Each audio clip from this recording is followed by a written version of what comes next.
ಡೈರೆಕ್ಟರ್ಗೆ ಚೇತನ್ ಕುಮಾರ್ ವಿಜೇತ್ ಎಲ್ಲರಿಗೂ Hartley congratulations. ಈ ದಿನಕ್ಕೋಸ್ಕರ ತುಂಬಾ ವರ್ಷಗಳಿಂದ ಕಾದಿದ್ವಿ ಈ ಸಾಂಗ್ ಯಾವಾಗ ರಿಲೀಸ್ ಆಗುತ್ತೆ ಅಂತ. ಡೈರೆಕ್ಟರ್ ಕೂಡ ತುಂಬಾ ತಲೆ ಕೆಡಿಸ್ಕೊಂಡಿದ್ರು, ಚೆನ್ನಾಗಿ ಆಗ್ಬೇಕು ಅಂತ ಒಂದು ಒಳ್ಳೆ ಡೇಟ್ ಫಿಕ್ಸ್ ಮಾಡಿದ್ರು. ಬಟ್ ಅನ್ಫಾರ್ಚುನೇಟ್ಲಿ ಚೆನ್ನಾಗಿ ಆಗ್ತಾ ಇದೆ. ಸೊ ಪಾರ್ಟಿ ಸಾಂಗ್ ಅಂತ ಅಂದಾಗ ಅಫ್ಕೋರ್ಸ್ ಎಲ್ಲರೂ ಓಕೆ ಚಂದನ್ ಶೆಟ್ಟಿ 3 ಪೆಗ್ಗು, ಪಾರ್ಟಿ ಫ್ರೀಕು, ಟಕೀಲಾ ಅಂತ ಹೇಳ್ತಾರೆ. ಬಟ್ ಇವಾಗ ಹೊಸದಾಗಿ ಒಂದು ಆಡ್ ಆನ್ ಆಗ್ತದೆ ಅದೇ ಲಿಸ್ಟಿಗೆ. ಇವಾಗ ಸ್ಟೂಡೆಂಟ್ಸ್ ಪಾರ್ಟಿ ಸಾಂಗ್ ವಿದ್ಯಾರ್ಥಿನ ಸಿನಿಮಾದ ಈ ಒಂದು ಹಾಡು ನನ್ನ ಗೆಳೆಯ ಚೇತನ್ ಅವರು ಲಿರಿಕ್ಸ್ ಬರ್ದಿದ್ದಾರೆ. ಈ ಹಾಡಿಗೆ ಸಕ್ಕದಾಗಿ ಬರೆದೆ. ನನಗೆ ಗೊತ್ತಿಲ್ಲ ಅವ್ರಿಗೆ ಇಷ್ಟೊಂದು ಪಾರ್ಟಿ ಬಗ್ಗೆ ನಾಲೆಡ್ಜ್ ಎಲ್ಲಿಂದ ಬಂತು ಅಂತ. ಅಂದ್ರೆ ಇಲ್ಲ, ಅವರು ತುಂಬಾ ಜ್ಞಾನಿ ಇದಾರೆ. ಅವರು ಇನ್ಸ್ಪಿರೇಷನ್ ಅಂತಿದ್ದಾರೆ, ನಾನೇ ಅಂತ ಅವ್ರಿಗೆ ಇನ್ಸ್ಪಿರೇಷನ್. ಸೊ ಚೇತನ್ ಕುಮಾರ್ ತುಂಬಾ ಚೆನ್ನಾಗಿ ಅಷ್ಟು ಯೋಚನೆ ಮಾಡಿ ಏನೇನ್ ವಿಷಯಕ್ಕೆ ಪಾರ್ಟಿ ಮಾಡ್ತಾರೆ ಅನ್ನೋದನ್ನೆಲ್ಲ ಹುಡುಕಿ ಒಂದು ಬರ್ದಿದ್ದಾರೆ ಲಿರಿಕ್ಸ್ ನ. ತುಂಬಾ ಚೆನ್ನಾಗಿದೆ. ಅಂಡ್ ವಿಜೇತ್ ಅವರು ಸಖತ್ತಾಗಿ ಮ್ಯೂಸಿಕ್ ಮಾಡಿದ್ದಾರೆ. ಅಂಡ್ ನನ್ನ ವಿಜೇತಿನ ಇದು 2ನೇ ಕಾಂಬಿನೇಷನ್ ಆಫ್ಟರ್ 3 ಪೆಗ್ ಆದ್ಮೇಲೆ ಬಂದಿರುವಂತ ಒಂದು ಹಾಡು.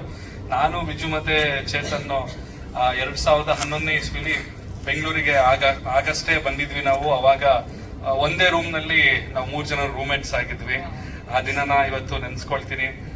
ಅವತ್ತು ಬೇರೆ ತರ ಇತ್ತು ನಮ್ಮ ಸಿಚುಯೇಷನ್, ಇವತ್ತು ಬೇರೆ ತರ ಇದೆ, ಎಲ್ಲ ಸುಧಾರಿಸಿದೆ.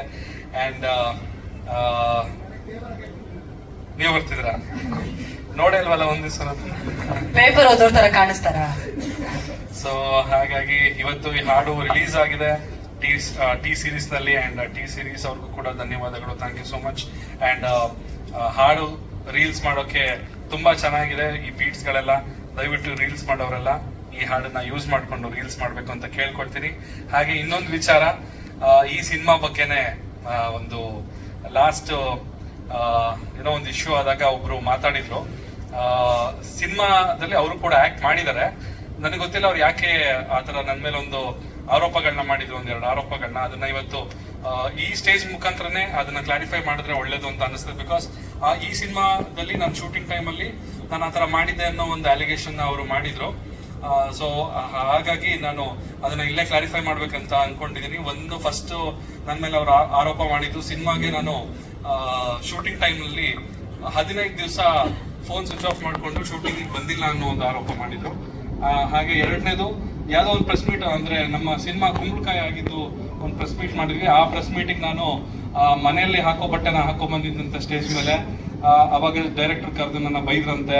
ಸೊ ಈ ರೀತಿಯಾದ 2 ಆರೋಪ ಮಾಡಿದ್ರೆ ಅದನ್ನ ಕ್ಲಾರಿಫೈ ಮಾಡಬೇಕು. ಅದಕ್ಕೋಸ್ಕರ ನಮ್ಮ ಡೈರೆಕ್ಟರ್ನ ಸ್ಟೇಜ್ ಮೇಲೆ ಕರೀತಾ ಇದ್ದೀನಿ. ಅವ್ರು ಬಂದ್ಬಿಟ್ಟು ಇದಕ್ಕೆ ಕ್ಲಾರಿಫಿಕೇಶನ್ ಕೊಟ್ರೆ ನನಗೆ ಸಮಾಧಾನ ಆಗುತ್ತೆ. ನೋಡ್ಕೊಂಡು ದರ್ಶಕಂತ ಮನೆಗೋಸ್ಕರ ಹೇಳ್ಕೊಂಡಿದೆ ಅಂತ ತಿಳ್ಕೊಂಡ್ರಿ. ಪಬ್ಲಿಸಿಟಿ ಆಗ್ಲಿ ಆತರ ಏನಾದ್ರು ಇದ್ರೆ.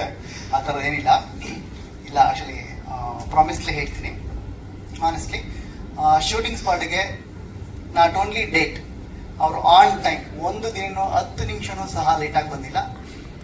ಇದು ನನ್ನ ಕಡೆಯಿಂದ ಕ್ಲಾರಿಫಿಕೇಶನ್. ಓಕೆ, ಯಾವತ್ತೂ ಬಂದಿಲ್ಲ. ಅವರು 3 ಶೆಡ್ಯೂಲ್ ಅಲ್ಲಿ ಮಾಡಿದ್ವಿ. ಸಾಂಗ್ ಆಗಿ ಮೈಸೂರಿಗಾಗಿರ್ಬೋದು, ಮತ್ತೆ ಕ್ಯಾರೆಕ್ಟರ್ ಇನ್ನೊಂದು ಹೇಳಲೇಬೇಕು ನಿಮ್ಗೆ. ಆಕ್ಚುಲಿ ಇದ್ರ ಜೊತೆಗೆ ಅವರು ಆಲ್ಮೋಸ್ಟ್ ಈ ಸಿನಿಮಾಗೆ 3 ಕ್ಯಾರೆಕ್ಟರೇಷನ್ ಮಾಡಿದ್ದಾರೆ. ಅವರು ವೆಯ್ಟ್ ಅನ್ನು 8 ರಿಂದ 9 kg ವೇರಿಯೇಷನ್ಸ್ ಅಷ್ಟು ಡೆಡಿಕೇಟಿವ್ ಆಗಿ ಮಾಡಿದ್ದಾರೆ. ಹಂಗಾಗಿ ಟೈಮಿಗೆ ಬಂದಿಲ್ಲ ಅಂತ ಹೇಳೋದ್ರಲ್ಲಿ ತಪ್ಪಾಗುತ್ತೆ. 100% ಬಂದಿದ್ದಾರೆ. ನೀವು ಕ್ಲಾರಿಫೈ ಮಾಡಿಜಿ.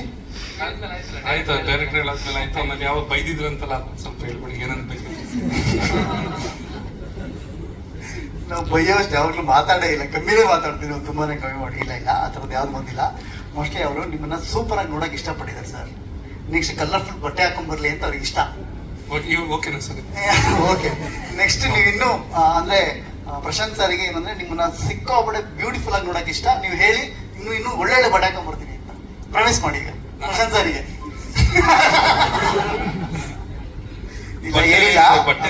ಏನಿಲ್ಲ ಆಕ್ಚುಲಿ ಪ್ರೋಗ್ರಾಮಿಗೆ ಬಂದ್ರೆ ಸಾಕು. ಮನ್ಸು ಒಳ್ಳೇದ್ ಮಾಡಿದ್ರೆ ದೇವ್ರು. ಬಟ್ಟೆಲಿ ಏನಿಲ್ಲ. ಹೇಳ್ಬೋದಿತ್ತಾನೆ, ನಾನು ಸೀರೆ ಉಟ್ಕೊಂಡ್ ಬರ್ತಿದ್ನ. ಇಲ್ಲ, ಚೆನ್ನಾಗಿ ಕಾಣ್ತಿದ್ರು ಆಕ್ಚುಲಿ. ಸೊ ಅದು ಬಟ್ಟೆದೇನು ಪ್ರಾಬ್ಲಮ್ ಇಲ್ಲ. ಇಲ್ಲಿ ಆನ್ ಟೈಮಿಗೆ ಬಂದಿದ್ದಾರೆ. ಸೊ ಚಂದನ್ ಸಿಕ್ಕಾಪಟ್ಟೆ ಸರ್ ಕೋಪರೇಟಿವ್ ಆಗಿದ್ದಾರೆ. ಬಿಕಾಸ್ ಆಫ್ ನಮಗೂ ತುಂಬಾ ಟೆನ್ಷನ್ಸ್ ಇದೆ ಇಲ್ಲಿಂದ ರಿಲೀಸ್ ಮಾಡೋದಕ್ಕೆ. ಪ್ರತಿದಿನ ಇಲ್ಲಿಂದ ನನಗೆ ಈ ಪ್ರೆಸ್ ಮೀಟ್ ಆದ್ಮೇಲೆ ಕೂತ್ಕೊಂಡ್ರೆ ನನಗೆ ಅಲ್ಲಿ ಪುಕ್ಕು ಅನ್ನೋಕೆ ಶುರುವಾಗಿದೆ, ಏನಾಗುತ್ತೆ ಏನು ಅಂತ. ಸೊ ಎಲ್ಲರೂ ಚಂದನ್ ಸರಿಗೆ ಏನಂದ್ರೆ ಸೊ ಕೋಪರೇಟ್ ಮಾಡಿ ಅಂತ ಮತ್ತೆ ಕೇಳ್ಕೊಂತೀನಿ. ಖಂಡಿತವಾಗ್ಲೂ ಸಿನಿಮಾ ರಿಲೀಸ್ ಆಗೋವರೆಗೂ ನಾನು ನಿಮ್ ಜೊತೆ ಇದ್ದೇ ಇರ್ತೀನಿ ಸರ್. ಮೈಸೂರಿಗೆ ಹೋಗ್ಬೇಡಿ ಸರ್. ಅಲ್ಲ ಮನೆ ಇರೋದು ಮೈಸೂರಲ್ಲಿ, ನೀವು ಖಂಡಿತವಾಗ್ಲೂ ಹೋಗ್ಲೇಬೇಕು. ಸೊ ಅದೇ ಸಿನಿಮಾಗೆ ಪ್ರಮೋಷನ್ಸ್ ಏನಿದೆ ಅದಕ್ಕೆ ಖಂಡಿತವಾಗ್ಲೂ ನಾನು ಬಂದೇ ಬರ್ತೀನಿ. ಸಿನಿಮಾ ರಿಲೀಸ್ ಆಗೋವರೆಗೂ ನಾನು ಚಿತ್ರತಂಡದ ಜೊತೆ ಇದ್ದೇ ಇರ್ತೀನಿ.